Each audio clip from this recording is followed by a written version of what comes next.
Hi, I'm Derrick Jensen. This is Resistance Radio on the Progressive Radio Network. My guest today is Stephen Jenkinson. He's a culture activist, teacher, author, and ceremonialist. He's the author of numerous books, including Come of Age, The Case for Elderhood in a Time of Trouble, and Die Wise, a Manifesto for Sanity and Soul.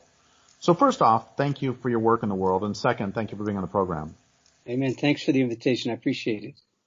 Well, thank you. And I also want to thank you personally for how much you helped save my life through my mom's death. So this is a little bit odd because I'm interviewing you, but I want to tell a little bit of a story to start, and then turn it over to you. And the story I want to tell is my mom died about 15 or 16 months ago, and for the last 30 years of her life, I was her sole caretaker, which actually I wasn't a caretaker for most of that time. Most of the time we were just having fun, and, you know, she was a wonderful elder that I would hang out with, and we had a great time. But then she got cancer, and took about I think she lived another 6 months, and it was just awful, and that's one of the places your work has helped me survive. And I want to say a few things and then ask you to help all of us through this terrible situation that we're in. And the first is that I think that the word sole caretaker and dying of cancer should never go in the same sentence. It takes a community to help an elder, and it takes a community to help somebody die. And we don't have communities for the most part. And also in normal communities, we'd be familiar with death. I'm 50, I was at the time 57, and in a normal community, I would have seen lots of people die by then. And I grew up in the country, so I've seen lots of animals and plants die, and I've caused lots of animals and plants to die.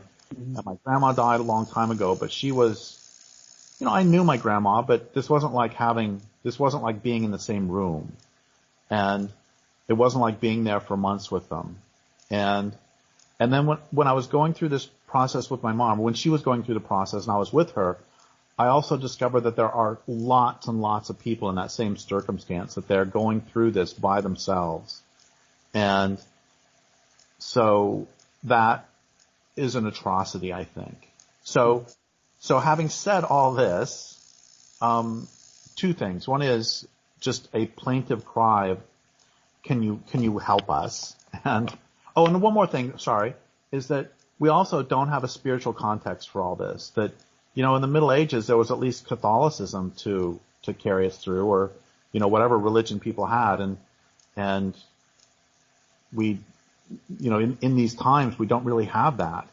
And in any case, so, you know, help all of us to understand this. And also, one of the questions you ask in all your work, and maybe I should have just started with this, is what does it mean to die well? So now I'm just going to throw that whole mess in your lap. Okay. Well, maybe I'll start with the last one first. First of all, you're very kind to attribute any assistance I inadvertently lent to your circumstance. You know, the lion's share of the work, of course, is done by the people who are there, and the occasional appearance of a stranger by spoken word or by something that they've written is just a happy coincidence, and not to be counted on, but certainly to be appreciated, at least on my end. So I do appreciate what you've told me, and it's one of the reasons, and there's not many of them, for me to carry on against insane and crazy making odds in this regard. Well, so the last thing first. How did it get like this? Has it always been this way? It was interesting. They said at least there was medieval Catholicism, which makes the current circumstance sound somehow less ennobled than even those grim times. And right. I don't think you're wrong in that characterization either. You know, many's the time when I worked in the death trade that people asked me in interviews whether I thought that people who had a religious or a spiritual practice or orientation of some kind had a better time of it when the time was upon them. And to their extraordinary surprise and disappointment, I would have to say, my standard answer was no. I didn't see any upside to people's spirituality when crunch time came. And here's why. Virtually everyone who brought that kind of material to the table did so in an adversarial relationship to what was happening. And they employed their spirituality as a way of coping, contending, holding at bay, defeating for the time being, otherwise result. You get the point. And all of it was to make as if the dying had no place and didn't belong and was erroneously appearing and had got the wrong address and the wrong person and so on and so on. So obviously, if you craft a spiritual orientation that's not in keeping with the realities of dying, in tune with them, informed by them, and ultimately serving them, you're left with a one-note symphony of resistance at almost any cost for as long as you can, and then you collapse in a heap in a corner, hopefully for the last 36 hours, sedated, slack-jawed, and drooling. Yeah, it's a grim picture all the way around, not just in the last 36 hours. So until spirituality, quote unquote, not my term, by the way, or my favorite word, but until that is informed by the realities of dying to the point where it's dying's ally and you're its beneficiary, we're in deep trouble. That's one. Two, how did it get like this? Well, I'm no expert, but I did have a brief but intense sojourn in the death trade. And I've no reason to exaggerate anything I saw. So for what it's worth, it seems to me that the kind of macro take on this thing has to include, if we're talking about North America now, which is the only place I should reasonably refer to, we got our start, the white folks here got our start not as exiles. That would be too noble. Not even as refugees. That would be too directed. We got our marching orders from our flight. That's really the unauthorized history of how we ended up here and what we've been doing ever since, it seems to me. We were running, and we were running according to a myth or a fable or a fantasy that Europe fashioned called the New World. Of course, there was nothing new about it to the people who lived here, but we fashioned a fantasy as kind of subsequent Europeans and have tried to inhabit that fantasy ever since. Your country in particular is very enamored of this idea that it was a fresh start, but there was nothing fresh about it because people on the run don't have fresh starts. People on the run don't know when to stop running. That's the nature of the trauma that they're engaged with.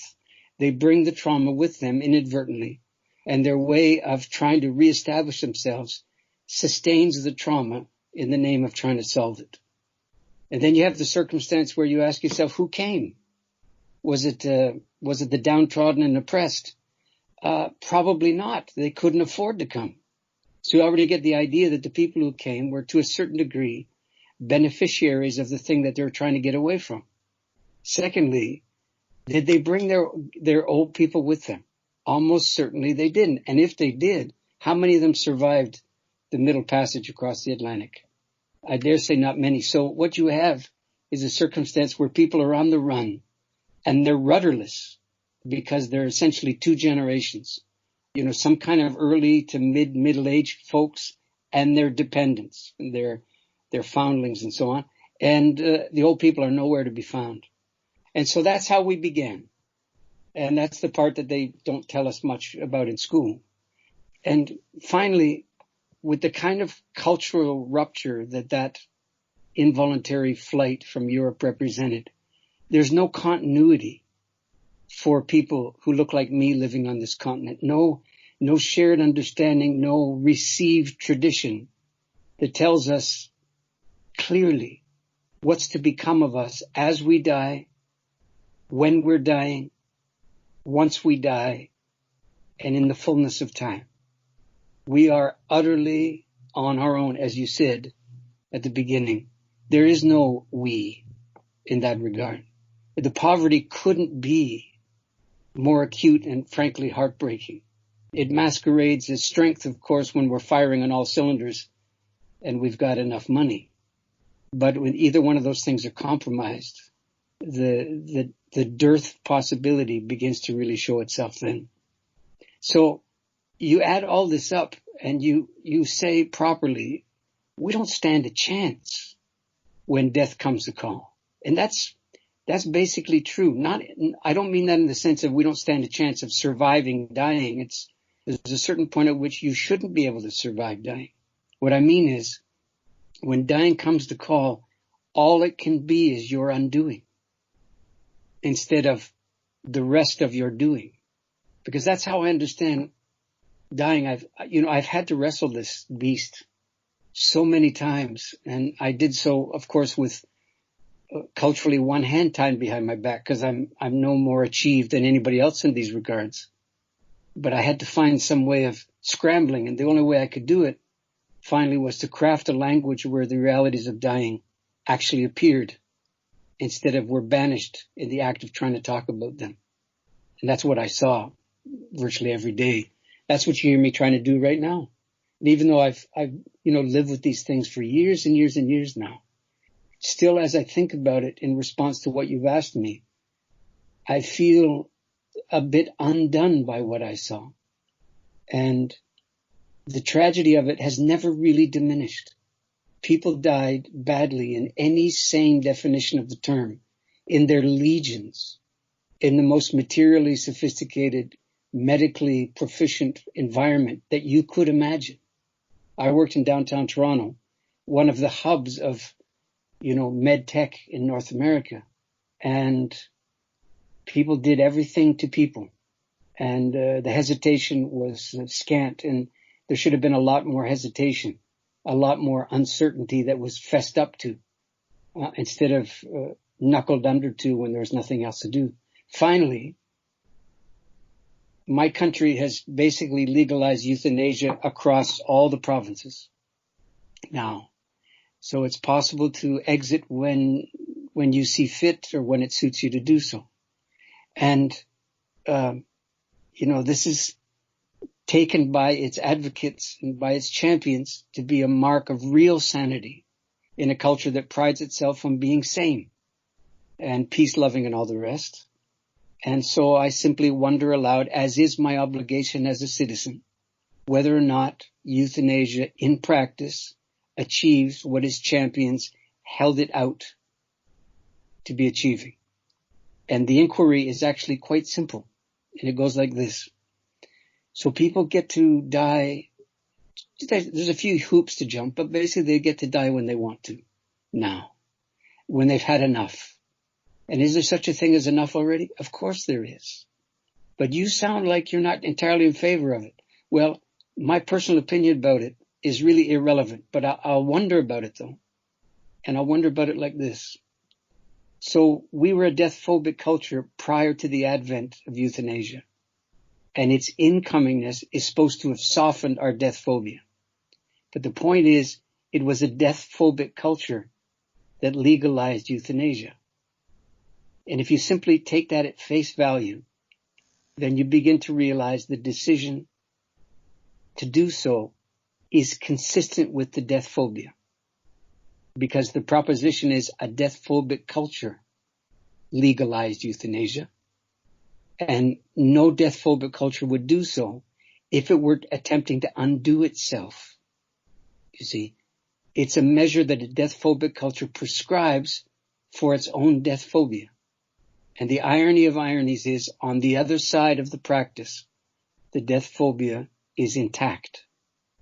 I don't say that it's aggrandized necessarily, but it's certainly intact, deeply unchallenged by the advent of this thing. And another example of, for all the right reasons, in our poverties, we tend to do the wrong things. So I have a couple questions here, and you can take either one you want or both, whatever. Okay. One of them is, what would a culture look like that was not death phobic? And the other question is, it's very clear that this culture is destroying the planet. And there have been a lot of people, Eric Fromm, myself, frankly, who have written about this culture being driven by a death urge. And it's always seemed to me that there is a relationship between the deathphobia and the fact that this culture is killing everything. Mm-hmm. And so would you like to go to talk about either of those questions? Sure. Sure. Let's see. A deathphobic culture and its denizens, in my view, are not particularly enamored of death. They're not death-centered. They're not death-obsessed or preoccupied, no more so than any other culture seems to be. So that's something that may not be expected, to say that somebody's death-phobic is not to say that they're death-preoccupied. It's simply to say that whenever the subject tends to arise, there are other preferences that are exercised. That's a benign way of describing it. So while I take your point that the dominant culture of North America seems insanely bent on fouling its own nest to a terminal degree, I wouldn't associate that practice with a kind of mindfulness around its own death phobia, as if it's extending its death phobia in the direction of willing the demise of what it relies upon. Because that wouldn't really be death phobic, right? You would do everything you can to avoid willing yourself towards your own demise if you were deeply practicing your death phobia. So, and of course, seem to be doing the opposite. So ironically, my take on it might be something closer to death phobia has a kind of partner in crime, which I've come to call grief illiteracy. And these things, you find one, you often find the other. And why do I not say grief phobia along with death phobia? Well, because in my years in the trade, one of the things I began to realize is the phobia is aided and abetted by a kind of truancy, a psychic, spiritual, an existential truancy, dereliction of duty, that kind of thing. And I characterize it as being illiterate where grief is concerned. I've been getting a lot of calls and a lot of invitations to be interviewed, of course, during the onrush of this virus. And typically people will characterize this time as a grief-filled time. And it falls to me to say, well, if you're asking me, I would disagree with you in the extreme. The advent of this virus has done nothing to deepen people's capacity for grief. What it has done is bolster their unwillingness to be obliged to grieve and rather exercise their right to opt out if it suits them once the all clear whistle is blown. So the irony of the situation is there's nothing inevitable about grieving in a moment that seems built for grief. If human grief was inevitable, a job like I had in a place like I worked would never occur. See, my gig, my job was a direct consequence of the unlikelihood of people grieving in a circumstance that seems to beg for it. So no learning results in no practice. No practice results in intergenerational inheritance of this disability, of course masquerading as a kind of aloofness or a kind of strength. I'll give you a very brief example, and then we'll go to the cultural question that you asked. Some years ago, I was talking somewhere, and a woman came up to me at the end and she said, well, that's all well and good for other people, but it doesn't do me any good. I said, yeah. She was waiting for me to sell her. And I just said, yeah. She said, well, do you want to know why? I said, well, I think you're going to tell me. You go ahead. She said, well, here's the thing. Nobody close to me has died. Now, I looked at her, and I would say she was probably in her mid to late 50s when she said this to me. And I looked in her eyes when she said, and I realized she didn't know that she was confessing. She thought she was describing in some kind of neutral way a relatively uneventful life. What she was actually telling me is she'd stayed away sufficiently enough that no one close to her had died. Of course, many people had died in her purview, but her negotiation of distance seemed to have achieved something like equanimity. That's what grief illiteracy looks like on the ground. As far as the cultural question about what would it look like if we were saner, well, you know, I understand the draw of the question, but I myself have never been particularly compelled by it. And here's why. If we continue to generate fascination around solutions, and I'm preaching to the choir here, I'm well aware when I'm saying such a thing to you.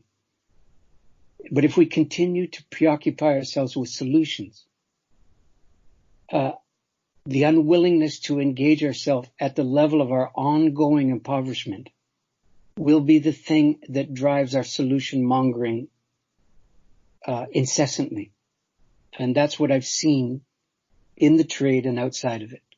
So my inclination when I'm asked a question like that is to make a plea for us to learn our poverties rather than to rely on some other culture's sanity in this regard. And it's not being coy. It's simply saying, I'm not sure that we'd have any capacity to engage another culture's sanity around dying until we come deeply familiar with the poverties that drive us to somebody else's doorstep. Thank you for all that. And I have two stories that I want to tell. Which I hope may spark something or another. And one is of a terrible thing I did, and the other is of one of a beautiful thing that happened during my mom's death. Okay. And the terrible thing is, and this has to do with grieving, is that because I was the sole caretaker, toward the end, I was very sleep deprived.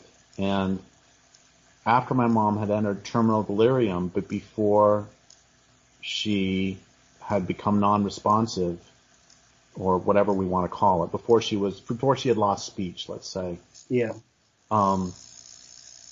The last night, I had not slept for 2 nights, and I lost my patience with her when she got up yet again, and she couldn't stand, so every time she would start to get up, I would have to hold her, and I wasn't abusive to her, but after all these decades of loving her and of conversations, I got really upset with her, and I mean, for the rest of my life, I will regret that I couldn't hang on for one more day. Mm-hmm. And then, because my mom only wanted family, and there, for various reasons, my family was not very helpful. Mm-hmm. And after my mom was no longer able to speak, my niece is Mormon, and she had asked to have whole bunch of Mormon women to come in to help, and once my mom was not responsive, they were able to take over some, and I was able to just love my mom into death and to grieve some. I love your phrase, grief illiteracy, because I don't know how, but up until then, I was so busy, trying to physically carry her to the bathroom that there wasn't capacity. I could not afford to grieve as well. So that's one story that is horrifying to me. And the other story, which is kind of beautiful, is that my mom had a long relationship with this one bear that she called Mama, and she would see the bear every day. And then the bear had gone away for many years, and we didn't know if she was dead. We didn't know if she had just moved to another territory. Anyway, about a week before my mom entered terminal delirium, Mama showed up and sat outside for about 2 days and then left. And at the time my mom said, well, either she's telling me I'm going to get better or she's telling me goodbye. And I said to my mom, I think she's telling you that everything's going to be okay. Anyway, so those are the two stories, if you want to respond to either of them at all. Mm. Well, the first story that you told, nowhere, no sane place is it written that a circumstance, as you described it, brings out the best in us. It's alleged from place to place and time to time. But if the deep realities can be born, the truth of the matter is that a circumstance like you've described, particularly the austerity of the circumstances that you describe, and the kind of singular threadbareness of it all, can't possibly sustain either one of you in crunch time.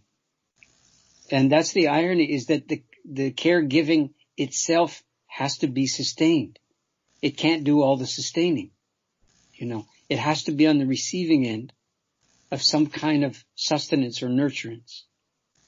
And it can't simply be the relationship that the two of you had prior to the onset of her, I believe it was cancer, I'm not sure. And so now you're back to the observation you made at the beginning, which is you were doing it basically alone.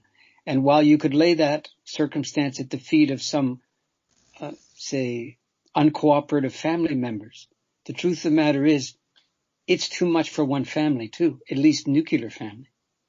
And you realize, oh man, we're into the circumstance of without a village. The old adage that everybody seems to be able to quote about it, what it takes to raise a child. Yeah, and it's usually attributed to some mythical African place. There's a lot of people that know that it takes a village to raise a child. Not nearly as many people acknowledge that it takes a village to bury one, or to bury, a child of any age, a child of the culture, a child of the time, even unto their 70s and 80s. Of course it does. And when you don't have that, you're firing on cylinders of intention only. That's all you've got left. And the intention is a servant of something, it's not the boss. And I'm not saying this to assure you that you didn't do any harm or that, or anything of the kind. I'm speaking to you like a fellow grown-up here and acknowledging that there are circumstances like what you've described which don't bring out the best in us and can't if we're the only one there. And so, sadly, as much as it might be a personal indictment of your bad judgment about, should you have walked out of the room or whatever, it's really an indictment of all the life that was lived prior to that evening or that afternoon, that where people couldn't be drawn upon, or your mother wouldn't have it, or whatever the particulars are. But, how you die is how you lived. And the truth is that we would wish otherwise for an awful lot of people when crunch time comes. That's a really harsh lesson that I learned, is that if you think that there's a time that's made in time heaven for the best of us to come forward and to proliferate and to manifest and to burst into, beautiful flower, you will wait in vain if you think dying is one of those times. And you could say from that, my God, man, you're embittered beyond belief by what you saw. First of all, I'm not bitter. Okay. But what I am is informed. Did I see alternatives to the kind of dying I've been alluding to? Generally speaking, I did not. Why didn't you? Well, because they didn't need me. That's why. My responsibility was to be obsolete, or to become obsolete, to to democratize the death wisdom that I was entrusted with, and to charge the family with that kind of wisdom and whatever practice could ensue from that. And those families that were willing to take that on, I was the first casualty of their capacity, and glad to be that. So of course, mostly what I saw was deaths at various levels of catastrophe. And a bad death, by definition, I came to learn, is an inward turned, self-possessed, personal possession, private and privacy making, isolation, reliant. So you get the general idea. It's the very atrophy of the village mindedness that we need to be able to walk away in hard times, and then to be able to walk back with not very much harm done.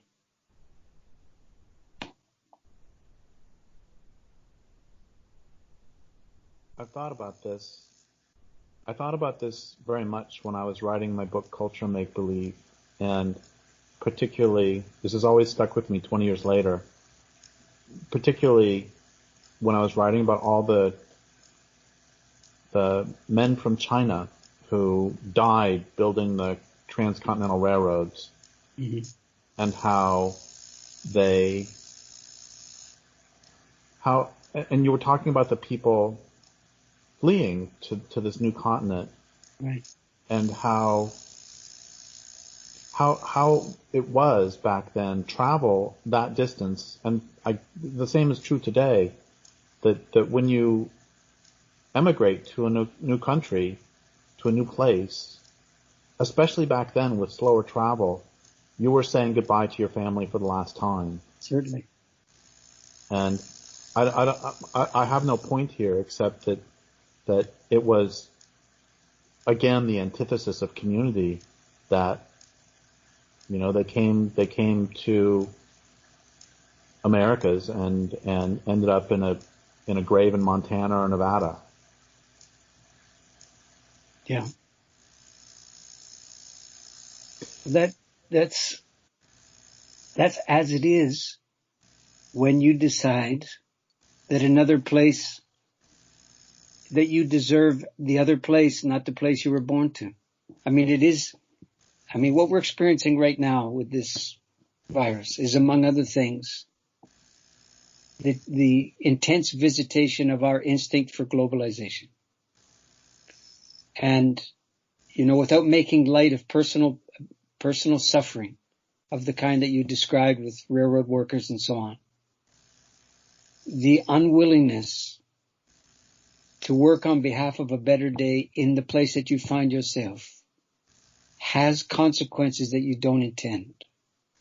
And as many success stories as can be written, they tend to be the ones that people read. There are those unmarked graves in their thousands on both, coasts of the continent and everywhere in between. And I'm lucky enough to have a school, and the first book I teach in the school is a book about the consequences of the Irish potato famine. It's a novel called The Law of Dreams. And the irony is, although I didn't learn it when I first bought the farm I'm speaking to you from now, it turns out that I'm teaching the school on a piece of land, of farmland, that was cleared by people who had barely survived the Irish potato famine and ended up here in the late 1840s. And we're literally sitting in the place that should never have been cleared because it's no good farmland, by the people who were in no shape to call themselves cultural pioneers or instigators. So it's it's one of the hard lessons of the unauthorized history of, at least of America. I don't mean the United States I mean the idea of America, that it really conned itself almost from the beginning in order to be able to keep going, in order to more or less mindlessly proclaim its manifest destiny. And it's extraordinary that its great-grandchildren are no less afflicted of the things that their great-grandparents apparently did everything they could do to avoid.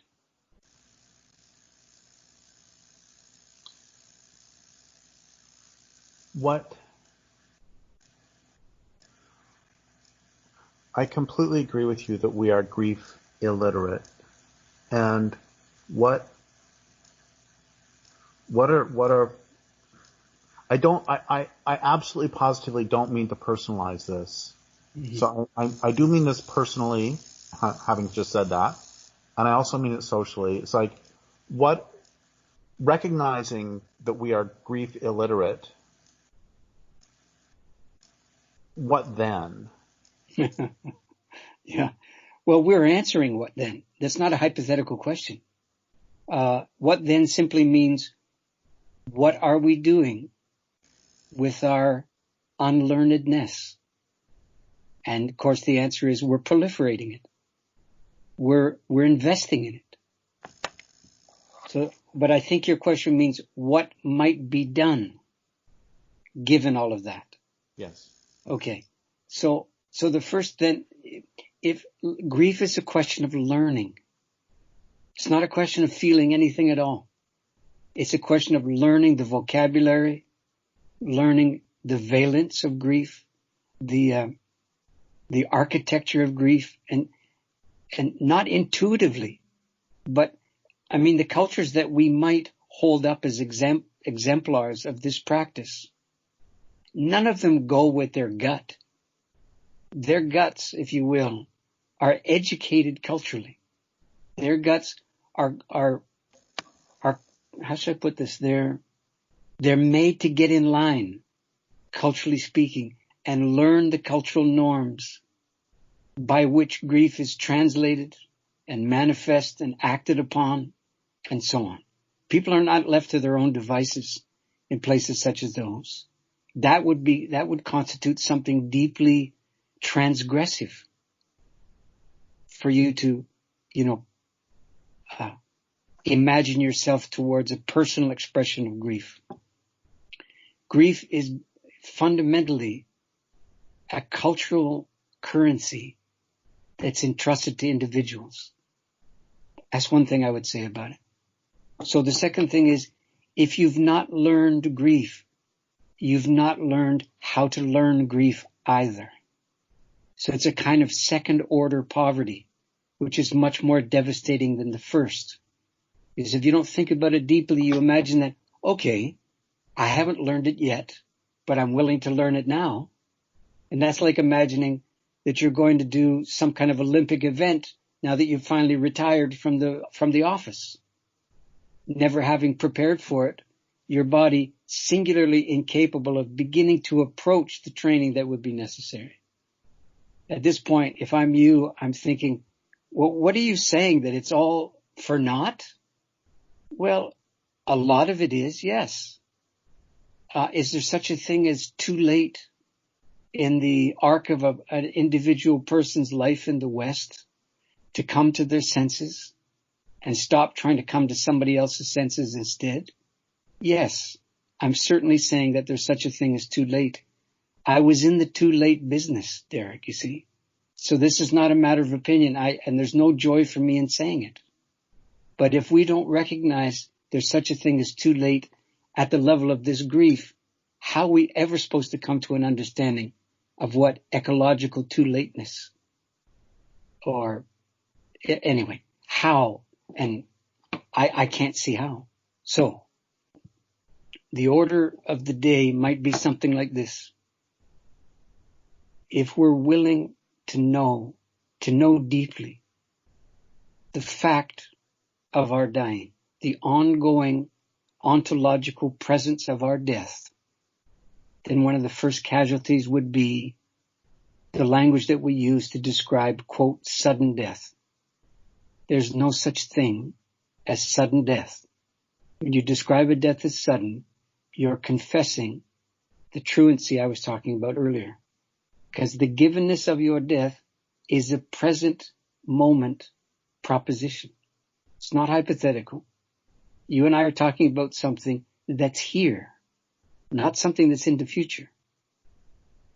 Everything you need to know about your death, you know now.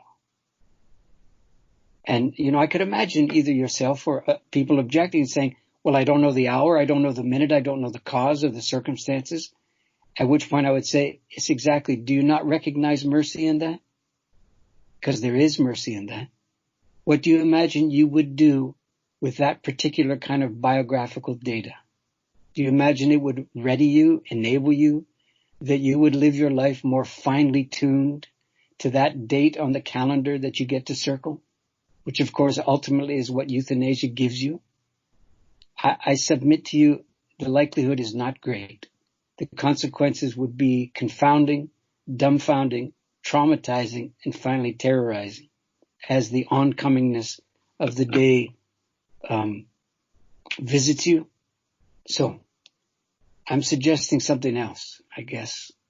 It's the idea that if you're willing to know that you are going to die now, not that your death is right now, but that you know you're going to die now, maybe that could inform how you carry yourself through your days when the physical challenges of dying are not with you.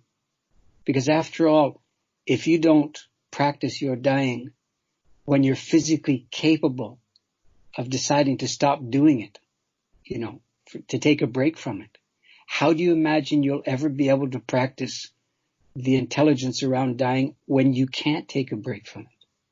When it's 24/7, all and nothing. So that's what I mean about the second order alertness to grieving. The last thing I could say about it, and I'm aware that I'm going on here, but. No, it's great. Okay.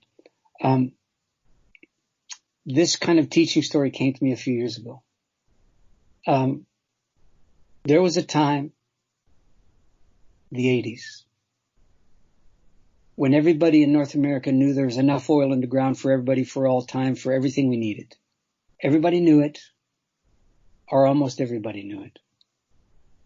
How could you tell that we knew it? Well, you could tell by how we behaved. The kind of things we bought and when we bought them and how many of them and how big they were.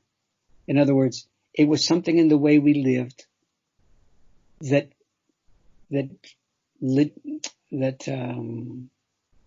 articulated this knowledge of ours about oil. Now, the truth, and both of us know that it was never true. It wasn't true that there was enough oil, but I didn't say it was true. I said that we knew it, which is it's a useful distinction to make. So if you take the word oil out of that little vignette and you put in the word die, everybody knows they're going to die. It has to be a question. I don't think it should be a declaration any longer. It has to be a question. Does everybody know they're going to die? If you ask them, most people, with a few exceptions in the New Age Brigade, will say yes. And then you investigate the way by which they're proceeding with this quote knowledge, and you can't find any evidence that the knowledge is present in their decision making or in how they're proceeding ordinarily and in the mundane times. And that's tragic, because the truth is that most people clearly do not know they're going to die. They may fear, they may suspect, they may be troubled by, but it is not a discrete piece of knowledge by which people can govern themselves, not from what I've seen. So that kind of alertness to our unwillingness to proceed in the presence of what is there, clear and present now, to cultivate that kind of alertness might go a long way towards helping us not to go to Sri Lanka or the Himalayas or wherever we imagine they've got it straight, but rather stay in the saddle here in the troubled place and make some kind of rehabilitation of our ongoing low-grade madness in this regard. Soften such that we become another generation that entrusts our fundamental poverties to the children that we claim to love. Well, thank you for all of that. And I'm going to switch directions here for a minute, and we have 5 or 6 minutes left. Okay. And I think, I can't speak for any listener except for myself, but there is so much that needs to be, that you've said, that needs to be metabolized. It's like a lot of people can say something and it's like, oh yeah, that's, if you were to tell me that a certain road is closed, then I can incorporate that information immediately and just drive on a different road. Yeah. But everything you're saying needs to be, I love the word ruminate. We need to be like a cow, and we need to put it into one stomach and then bring it up and chew on it, and then metabolize it into our bodies. So having said all that, you have mentioned the school, and I'm guessing that there will be a lot of people listening to this who want a lot more. And can you talk about the school a little bit? Sure. I call it properly so the Orphan Wisdom School. It's been going for 10, 11 years now. It's my idea. It's the school I wanted to go to and couldn't quite find. So necessity was the mother of this thing, really, for me. And early on, I realized it's not a school about what Jenkinson's figured out or thinks he's figured out or anything of the kind. Although I'm the principal yammerer in the place, you wouldn't say I'm the subject of it in any way at all. What it is a kind of apprenticeship to a kind of principled inquiry. That's its first order of business. But you need a subject matter, right? You can't chew on chewing, to use the cow analogy. So it seemed to me as a citizen of Anglo-North America, probably my principal obligation was to become less a stranger to this place, especially historically. And so it became an inquiry into the unauthorized history of how this place has come to be made in our image, if you will. So you heard me refer to a little bit about some of the notions earlier in one of the answers I gave. It's a very simple architecture. It's twice a year for 2 years, 5 days at a time. People think that it's a kind of death-centered thing. Well, nothing in North America is a death-centered thing, including the funeral business, including palliative care. None of it is death-centered. I mean, would that it were. But, and the school isn't either. The school is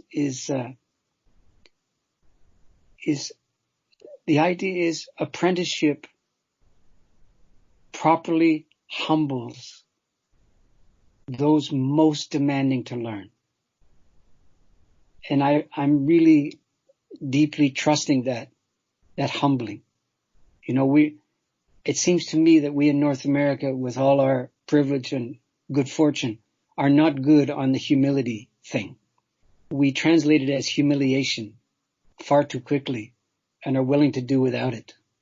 But being humbled is kind of what the world has in mind for the likes of us, it seems to me.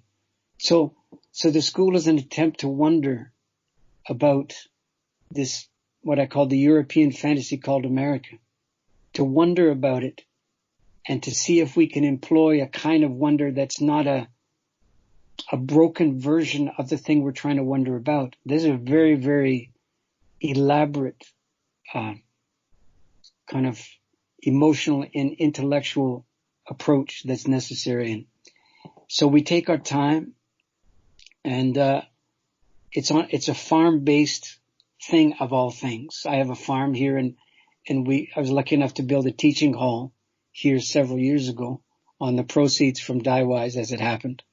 And I called it the hall that the man killer tour. So I went out on tour, as you no doubt have done, and came back barely in one piece, but with the proceeds was able to build a proper home for this place of inquiry. And and we feed the people from the farm. And all in all, it's a kind of engagement with a deliberate way of life that doesn't present itself as any particular solution.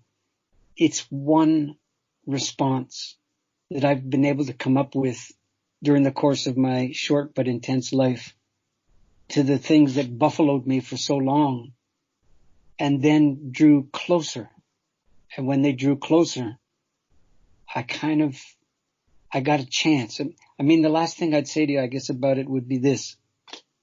I was lucky enough, I went to Harvard Divinity School, and that's not my fortune. My fortune was that when I was there, I met an old black man who was a storyteller who took me on as a kind of undeclared apprentice storyteller. And he stole from me during the 7 or 8 years that I accompanied him as a musician. And I mean this, he took my callow willingness to carp and to moan and to berate what had preceded me as not being fitting of being claimed by me as a kind of ancestry. And he replaced that with one livid and vivid human example of what it looked like for a human being to fully occupy the time that was entrusted to him as a kind of radicalized citizen. And I was not able to proceed in my subsequent life as if I'd never seen that. And that was a blessing beyond anything I could ever describe. And I suppose my school, in an abbreviated and hesitant way, is a child of the theft that he perpetrated upon me. Well, thank you so much for that, and thank you for all of your extraordinary work in the world. And I would like to thank listeners for listening. My guest today has been Stephen Jenkinson. This is Derrick Jensen for Resistance Radio on the Progressive Radio Network.